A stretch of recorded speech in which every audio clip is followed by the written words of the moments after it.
Hello guys, welcome back to our YouTube channel RhinoTech TV. मेरो नाम हो यस सामान्य आज म अनबक्सिङ गर्दै छु। मेरो थम्बनेल हेरेर थाहा पाउनु भइसक्यो होला। आज म कुल प्याडको अनबक्सिङ गर्दै छु। यो ल्यापटप तातो भयो भने काम गर्दैन राम्रोसँग अनि यसको परफर्मेन्स एकदम लो हुन्छ अनि चिसो भयो भने एकदम राम्रोसँग काम गर्ने भएकोले आज म कुल प्याडको अनबक्सिङ गर्दै छु। त्यसो भए अनबक्सिङ गरौँ। यो चाहिँ डाइनेमिक वान स्टेप अहेड भन्ने कम्पनीको रहेछ अनि यो Nepal एयरबो स्ट्यान्ड RS.800 मोडलको हो अनि यसको पछाडिपट्टि हेर्नु भने यहाँ यसको बारेमा केही लेखिएको छ अनि यसको फङ्सनहरुको बारेमा त त्यही लेखिएको छ। त्यसो यसको अनबक्सिङ गरौँ। अनबक्सिङ चाहिँ यताबाट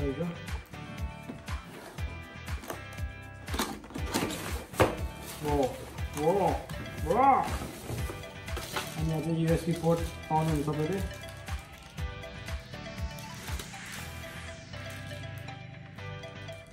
कुल USB पोर्ट ल्यापटपमा जोड्नको लागि ल्यापटपको फ्यानमा अनि यो स्ट्यान्डको लागि एउटा स्ट्यान्ड ग्रिपको लागि राख्नको लागि यो पनि यो चाहिँ हाम्रो फ्यान रहेको छ। फ्यान साइड लगाइदिउँ। यो फ्यान चाहिँ सक्कु ट्याप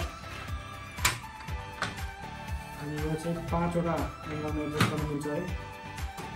यहाँ छ एडजस्ट गर्नको लागि 1 2 3 4 यसरी एडजस्ट गर्न सकिन्छ। अनि त्यसपछि यसरी हालेर यो सर्दैन नि त के भयो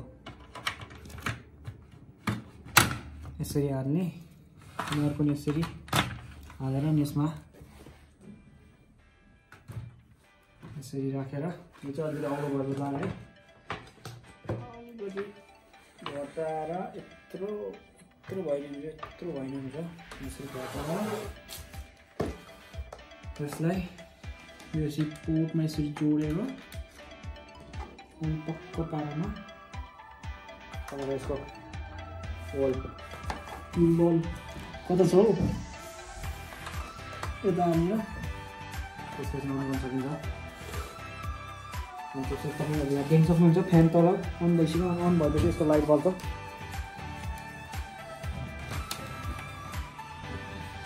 राम्रो पनि छ अनि यसरी राखेर गर्न सकिन्छ। अनि यो चाहिँ तपाईँले मार्केटमा हेर्नु भयो 800 मा पाउन सक्नुहुन्छ। एकदम सस्तो छ यो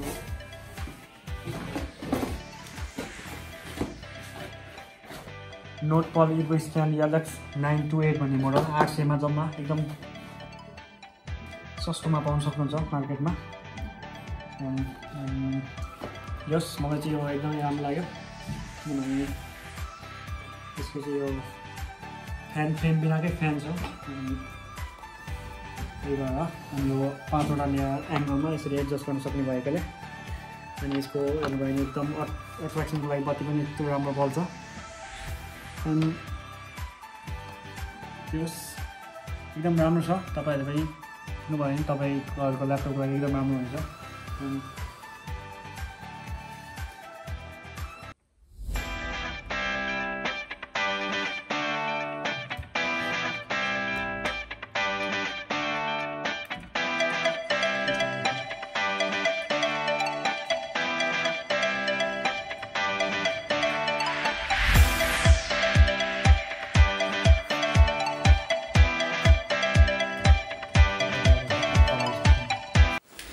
Thank you guys for watching this video.